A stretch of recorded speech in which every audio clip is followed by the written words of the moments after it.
Hey, Rob here. Today we're looking at Ascension by David Finch and Bat. That is Matt Banning is his name, but they just call him Bat. Kind of took his name and shortened it into one. Everyone in the comics industry knows him by that name. Ascension. This book is from 1997. David Finch was an artist that started with Top Cow doing, I believe, background work on top of Mark Silvestri on Cyberforce, and then eventually took over regular penciling duties on that book.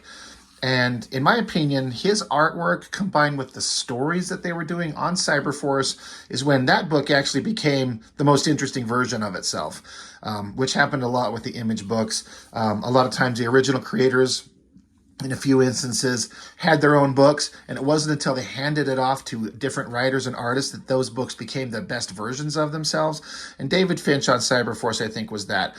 He eventually got to the point where he was allowed to come up with his own book and title to draw the kind of stuff that he wants to do. And my memory of this is that it was pretty successful. There's certain things that David Finch does really well and some things that he does not do very well. His female figures, his female faces, they're very kind of oddly shaped and angular. You know, one person might not see the same thing that I do and another person would see the same thing I do. It's all kind of personal opinion.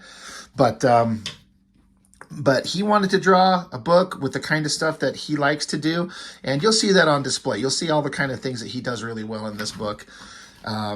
So co-writer and penciler, David Finch, co-writer, inker, Bat, and the coloring in this thing is something that just stands out in a big way. The Top Cow books really brought their A game with their coloring. Some of the other studios had varying successes with that, but these guys did some stuff with their color work that just, like, look at this atmospheric, crazy, soupy, green craziness going on. Looks really good.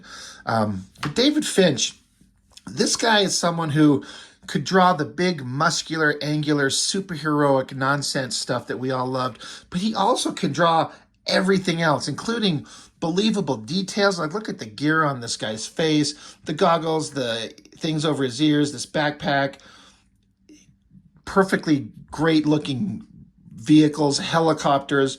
He could do it all. Some artists they just kind of don't want to do that. All they want to draw, some artists, we all know the one, Mr. L. He just wants to draw the big, cool splash page stuff and none of the difficult things. Well, David Finch here, he will draw it all. This looks just really good. Sorry, I'm trying to get it where I'm not getting so much reflection out of it so you can see everything. Big, awesome, crazy creatures with all this gear on them. Look at all the details on his outfit. Those wings are pretty great. Other characters behind him. Again, look at that coloring. It's just so fantastic. The artist in me kind of sees some other stuff that just stands out. I mean, you look at this and you're like, great double page spread. That looks great. I like all this gear and tech and background stuff. Like, that stuff looks really cool. It's not better than that or anything, but I just really like the added things that he can do to give it the backgrounds and a sense of setting and believability. David Finch likes to do these big double page spreads of drawing really cool stuff. And you'll see in this book, there's another book that he does called Aphrodite 9, where he kind of grew as an artist in a lot of ways that comes several years after this. But this was him really kind of finding himself and doing the really cool stuff that he likes to do. He still has a few kind of strengths. He has his own strengths, but then, like everyone else, he has some serious weaknesses. But he tends to work them out. And these days, like modern days, today's, he's like A-game, A-list artist. He's fantastic all the way. But back in the day, in the 90s, when he was just kind of getting started, he was finding himself. But man, he was really there. He brought a lot to his work. A lot of words, a lot of text, a lot of story. I'm not really interested in going over all of that because we're here for art. That's not a bad face, and that coloring on that, the uplighting on it, really good. So this is obviously we're getting to another double page spread, but I look at this and I feel like he, I don't know, it doesn't carry the same weight as the other one we saw or some other ones coming up. It kind of feels like he kind of gave half effort on this. Like, if you look at this face, like, it's very standard, angular, blocky male face, but there's not a lot of drawing going on there. I'm not saying that it's bad, but when you see how he draws faces in other panels, we'll see coming up very shortly. Just remember that face there versus some of the other things that are coming up. And then this drawing is fine. I mean, it's supposed to be like a young girl, like a kid, and some kind of angelic creature. That's this thing, Ascension. It's all about kind of like angelic creatures and demonic monsters. So, I mean, again, it's fine, but for using the canvas in the space, this big double page spread, I feel like he could have done more with this. It just stands out as not being like he didn't have his heart in this one, whatever, if that's the case. But moving on, again, the backgrounds, the technological stuff that he does, all the gear and wires and the glows of those lights and everything, the wires and buttons and access panels, and just he really throws it all in there. It looks really great. When he really goes for those backgrounds, he really nails it. I think that hand looks pretty solid. Yeah, look at that coloring with the shadow on the fingers and the highlights on the skin back there. Like I was saying, his female faces, it's hard to explain, but he gets this like such a sharp angle on the chins here and things like that, and then the nose, such a angular point in the mouth. I don't know, it's not very attractive. It's kind of a weird thing. I mean, it's not terrible, but it's not the best. Another thing to point out is his interesting use of panel layouts. He's doing some different things here with like small panel shapes. How you got a big one here, and then the panels kind of come this way, and leaving big blank spaces and voids of space up through here. You know, it's an interesting visual thing to do. I don't know that it doesn't help with storytelling or anything like that, really, but it's a visual thing to make things look different. It's kind of an odd panel where you got like the guy talking, and then you just got this little top of the back of the girl's head just kind of sitting way down low on the panel. This is kind of an odd arrangement, but yeah, whatever.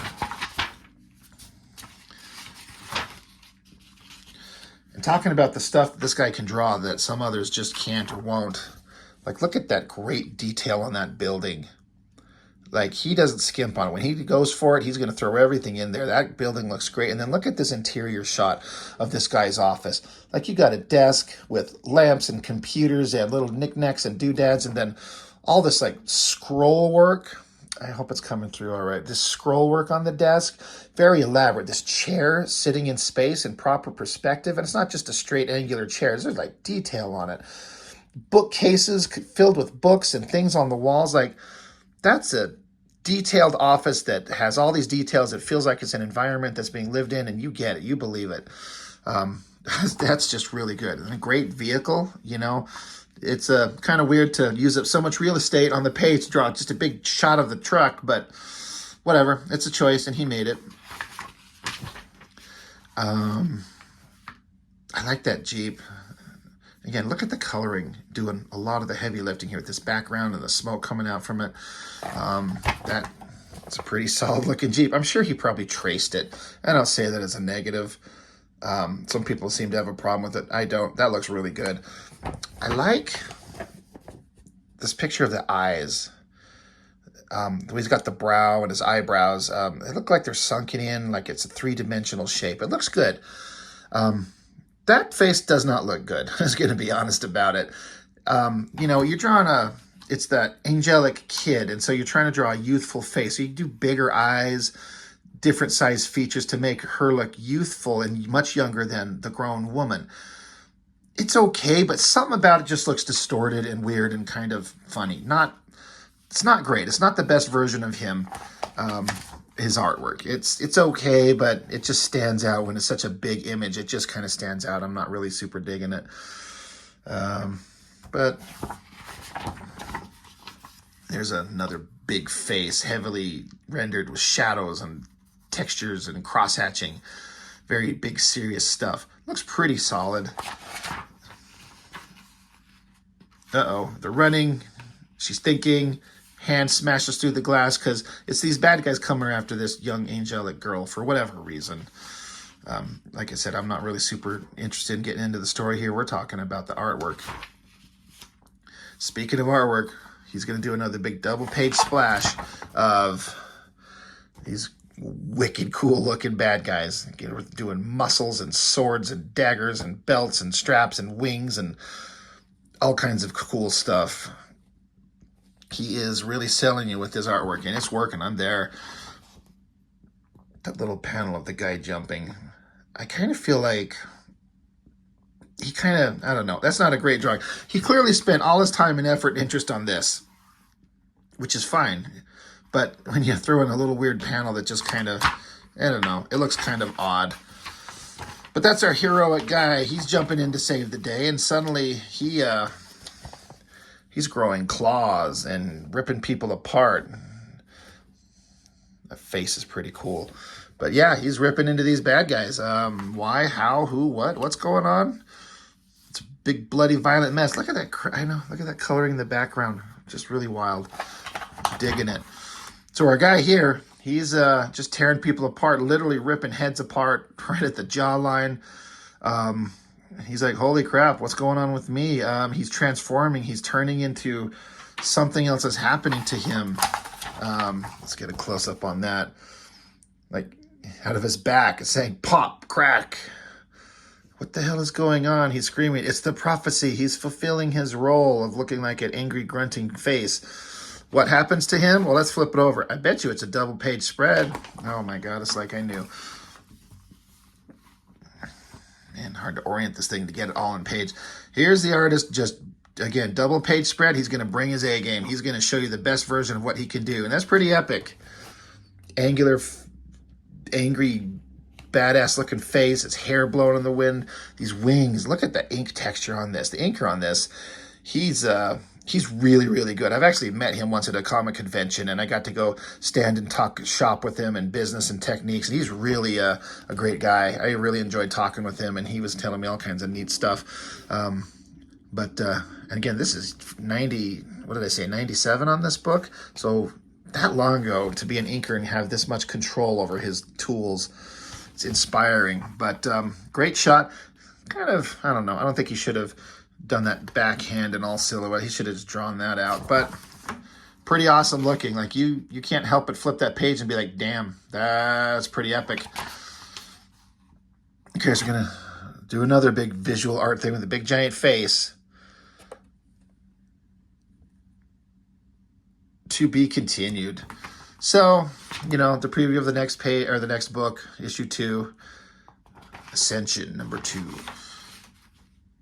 Like most of the books of this era, you're not really reading these because the story is just so overwhelmingly compelling. You're reading it because the studios, especially from Image, Top Cow, the Jim Lee Studios, the Rob Liefeld Studios, they were doing these books and putting them on this beautiful glossy paper and coloring the likes of which you haven't seen in comics ever, and visual arts stuff that just makes you look at it and go, wow, wow, wow, that looks great. It stands out and you want to grab it. The story never really grabs you as like, man, do you remember that great scene in that book where there was this conversation between characters that did really cool stuff and the great character development? No, you just go, hey, do you remember that book? Do you remember that awesome scene where he had big claws and wings and he was ripping up bad guys? Yeah, that's awesome. That's that early teenage boy nonsense that you love. And that's okay. That's what it is. It works. So anyway, just a quick look at David Finch. He's got several other things I think we'll be looking at eventually, and this is one that I ran across in my pile and thought we'd get on here and show that.